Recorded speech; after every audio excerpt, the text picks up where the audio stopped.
যে 1 জুলাইৰ পৰা কাৰ্যকৰী হোৱাকৈ এতিয়া বাছৰ ভাড়া 70% বৃদ্ধি পাব। অৰ্থাৎ যদি ইয়াৰ গুৱাহাটীৰ পৰা নলবাৰী 100 টকা যদি বাছ ভাড়া নিৰ্ধাৰণ কৰা হৈছিল, এতিয়া তাৰ ঠাইত 170 টকা ভৰিব লাগিব।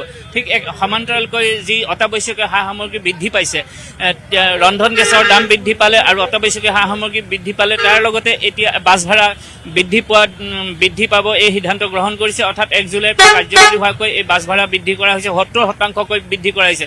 উল্লেখ কৰিব পাৰি যে 2019 চনত বাছ ভাড়া 25% বৃদ্ধি কৰা হৈছিল, য'ত তেলৰ মূল্য আছিল তেতিয়া 66 টকা, অৰ্থাৎ 66 ৰুপিজ, আৰু এতিয়া বৰ্তমান মূল্য হ'ল 105 টকা 70 পইচা। আৰু তাৰ তুলনাত এতিয়া সদৌ অসম মটৰ পৰিবহণ সন্থাই এই 1 জুলাইৰ পৰা কাৰ্যকৰী হোৱাকৈ এই 70% বাছ ভাড়া বৃদ্ধি কৰিছে। আৰু যদি আপুনি চাই যে গুৱাহাটীৰ পৰা তেজপুৰলৈ যদি 250 টকা বাছ ভাড়া বৃদ্ধি হয়, বাছৰ ভাড়া হয়, তেন্তে ইয়াৰ বৃদ্ধি হয় 1 জুলাইৰ পৰা কাৰ্যকৰী হোৱাকৈ যদি এই নীতি বলবৎ কৰা হয়, তেতিয়াহ'লে 425 টকা অতিৰিক্ত ভৰিব লাগিব। অৰ্থাৎ 175 টকা অতিৰিক্ত ভৰি ইয়াৰ বাছৰ মূল্য, অৰ্থাৎ বাছ ভাড়া হ'ব 425 টকা, য'ত 250 টকা পূৰ্বতে আছিল।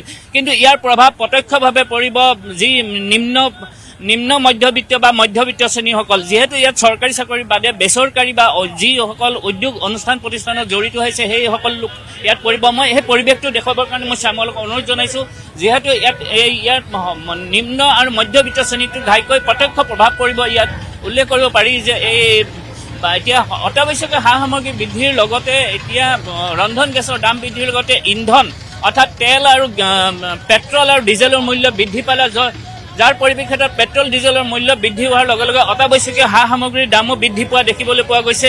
ঠিক একেদৰে ৰন্ধন গেছৰ দাম বৃদ্ধি পাইছে, ডিজেল আৰু পেট্ৰলৰ দাম বৃদ্ধি পাইছে। ঠিক সমান্তৰালকৈ কালিৰ দিনটোত ৰাজ্য চৰকাৰে এটা সিদ্ধান্ত গ্ৰহণ কৰিছে যে সুৰা, অৰ্থাৎ বিদেশী সুৰাৰ দাম বৃদ্ধি কৰিছে, অৰ্থাৎ 23% পৰ্যন্ত এই বিদেশী সুৰা বৃদ্ধি কৰা দেখিবলৈ পোৱা গৈছে। ইয়াত কিছু যাত্ৰীসকল লোক আছে, মই তেওঁলোকৰ ওচৰলৈ যাম।